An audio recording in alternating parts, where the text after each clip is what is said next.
How was your off season? It was good. It was fun. I did a lot of great activities, and just maintained myself and worked out and trained and just getting ready for the new year. How would you rate your rookie season and your first time as a full-time starter in the bigs? I think it was a learning process. I think it was a year where I learned so much throughout the first half, and then the second half we started playing better.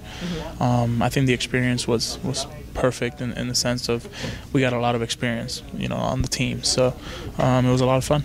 First person I thought of when we heard them change the dimensions was you. How happy are you? Number one as a hitter. Do you think what does that mean for you, for your game and your power game, more home runs? You know what? I think the dimensions are not really going to factor much into my swing. At the end of the day, you just got to get on base. You have to put the ball in play. You have to do the things, and if you pop one out, then you pop one out, and hopefully it happens more. But at the end of the day, the main majority is that we get more wins, and that's the bottom line. Well, this is something that I asked a bunch of your teammates, including Carlos Quentin, because for the most part, this is the same Padres team as last year. I think the one free agent signing was your current guy, Jason Marquis. Why can this team be better than they were last year? I think we proved it in the second half. We were, I think, the third or fourth best team in all of the big leagues. We were playing great, and we expect that. We expect ourselves to play good defense, good pitching, and timely hitting, and we feel like we can play with anybody. So, I think it definitely showed up in the second half when we had one of the best records in all of baseball. So we were very excited for that. Real quick, who's the team to beat in the National League West? And you had the defending champs and the Giants, and you see the moves that the Dodgers made with Adrian Jer full-time Carl Crawford, and also signing Zach Greinke.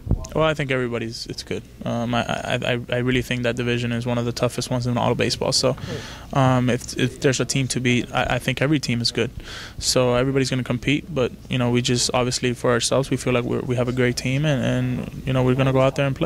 If I were to ask fans, what were the biggest bright pieces of last season, and forget the fact that you guys played better than the stretch, they would bring up how you played and also the spark and the emergence of Yasmani Grandal. Now, what were your thoughts when you did hear about the suspension, the PED suspension? Well, obviously, it's unfortunately that something like that happened. Obviously as a team, it's going to hurt us. But we have great guys around us. We have Nick Hundley, we have John Baker, and we're counting on those guys to do the things they got to do.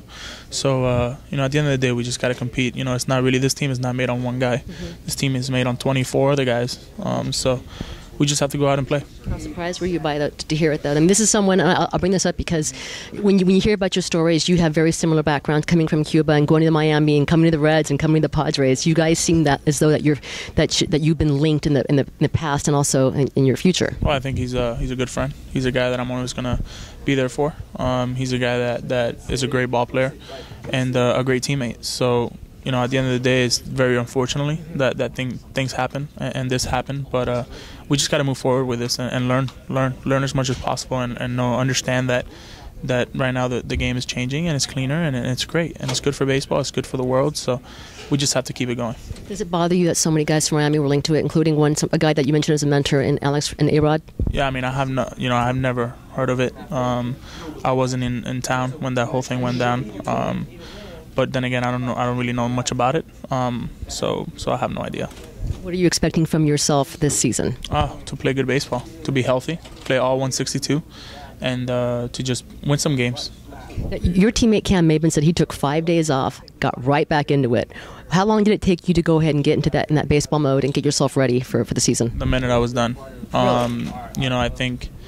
I think as a ball player, you definitely always want to get better. So what greater way to do it than to just start right away? So, I think the physical part, we took a little break, but definitely the mental part and definitely the adjustments of the mind game, it definitely had to factor in as soon as you were done with that game.